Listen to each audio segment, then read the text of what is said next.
আরে দাঁড়া শালা। হে দানব, তুই আমার পুকুরে পানি খেতে পারবি না। কি? আরে ভাই চল গোসল করি। ইয়াহু! আরে ভাই এত বড় পুকুরে এত কম পানি কেন? কারণ হচ্ছে ওই বড় দানব পুকুরের পানি দিনে দিনে খেয়ে শেষ করে ফেলছে। আর যদি এই পুকুরের পানি কমে যায় তাহলে আমরা জলপরীরা মরে যাব। ওই দানবের থেকে আমি বাঁচাবো তোমাদেরকে। দেখো এসে গেছে দানব, এক্ষুনি জলপরীদের বাঁচিয়ে দিব। এখন তো জলপরীরা বেঁচে যাবে।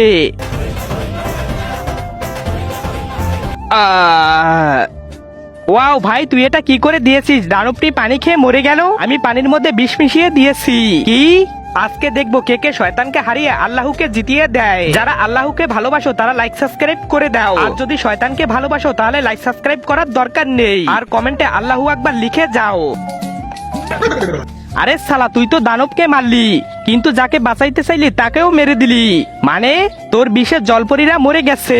খতম। আরে বাপরে।